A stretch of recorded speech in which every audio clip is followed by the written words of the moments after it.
Today's topic is drag.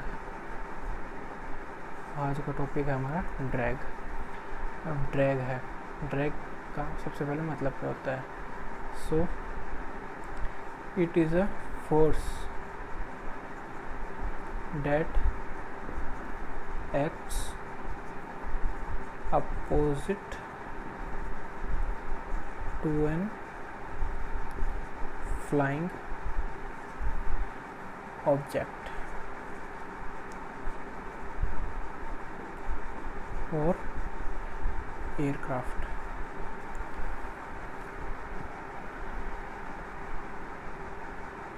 Means drag एक ऐसा force है जो कोई भी फ्लाइंग ऑब्जेक्ट के सामने लगता है उसको बोलते हैं ड्रैग।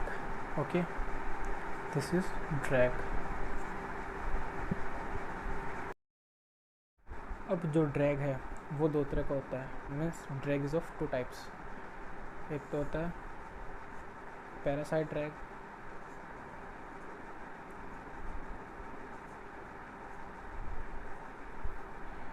और एक होता है induced drag.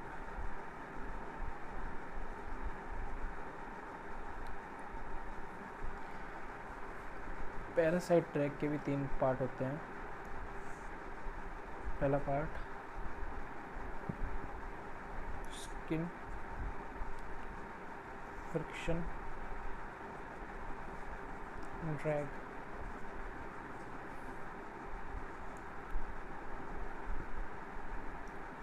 Second part foam drag, and the last one interference drag।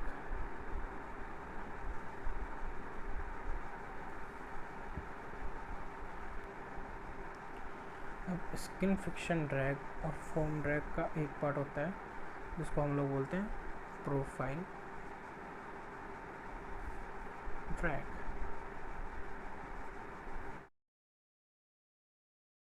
सबसे पहले the first one is parasite drag.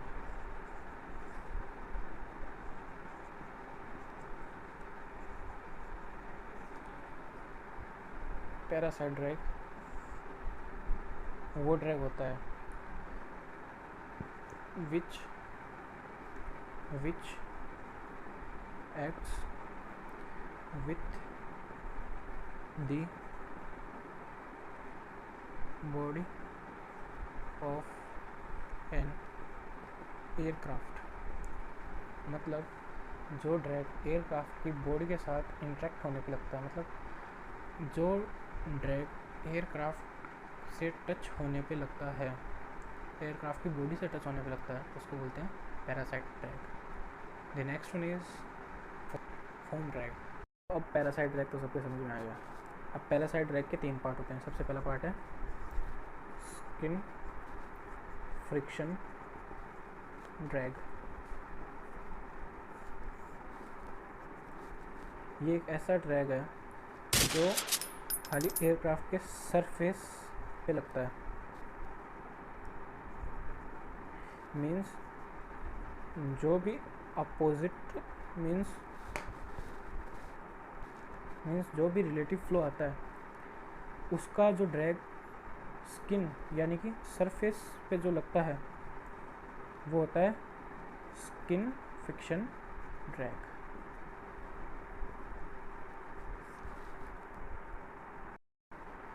अगला ड्रैग है form drag. Foam drag means foam मतलब स्ट्रक्चर, नाम से पता चल रहा है। मीन्स ये जो ड्रैग है वो लगता है जो फ्रंट पोर्शन होता है एयरक्राफ्ट का। Aircraft like nose, leading as,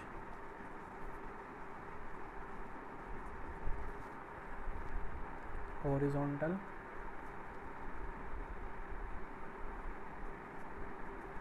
stabiliser,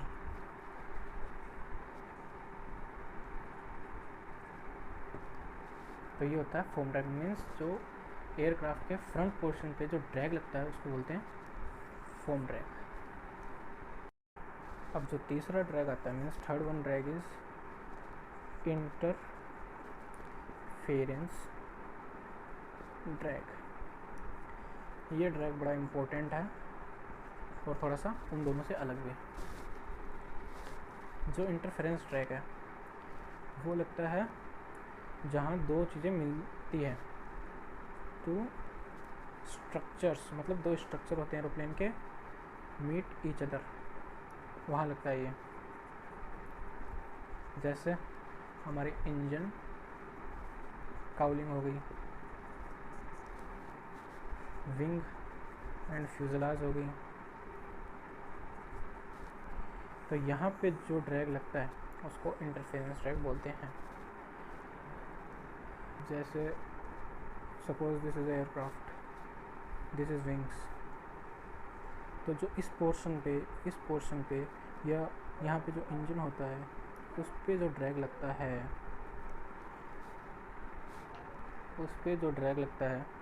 उसको बोलते हैं इंटरफेरेंस ड्रैग। तो भाई ये तो हो गई ड्रैग। अब इन सबको रोका कैसे जाए? ये ड्रैग तो हमने पढ़ लिए तीनों, skin friction, foam drag, interference drag and parasite drag. अब पार्ट आता है सेकंड ड्रैग का। हमने पैरासाइट ड्रैग के अंदर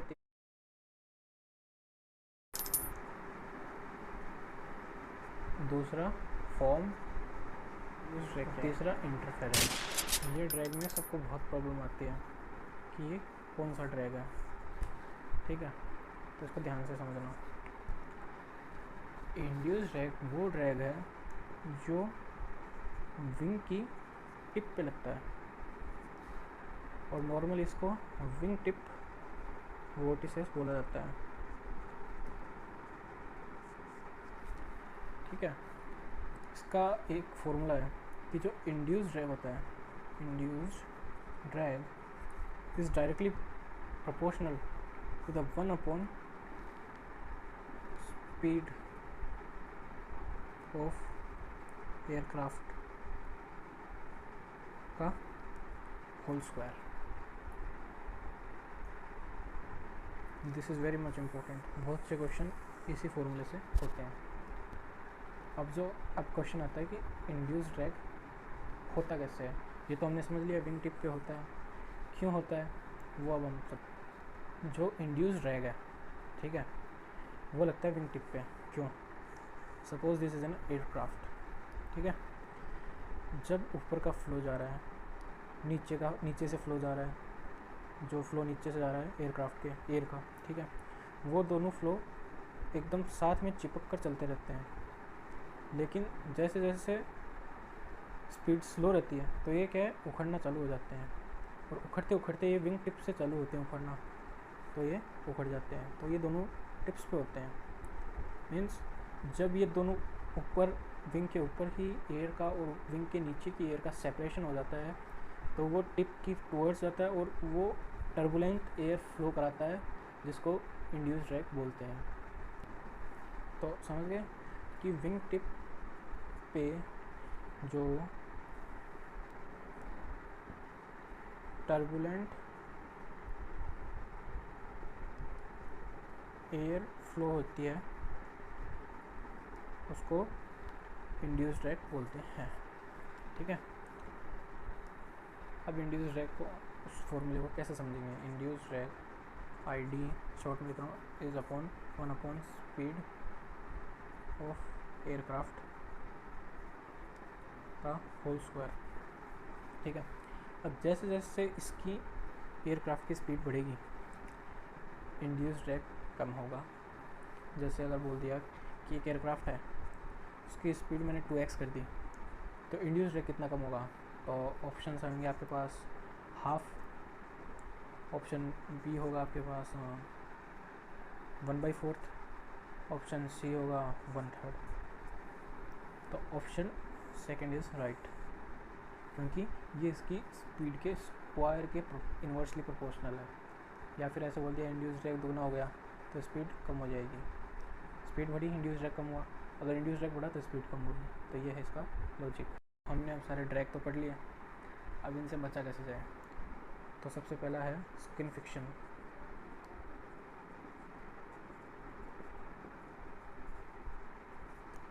इससे बचने के लिए जो एयरक्राफ्ट को होता है उसको स्मूथली पेंट किया जाता है।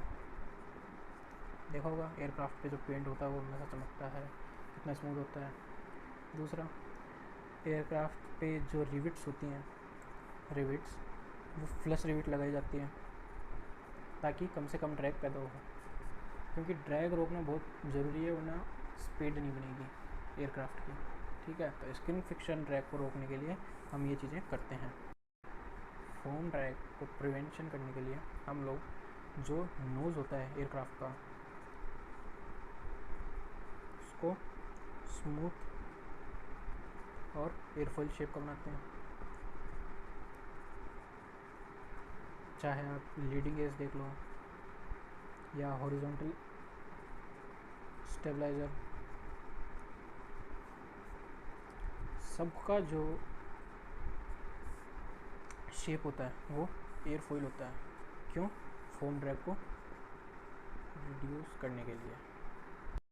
Third one is interference drag.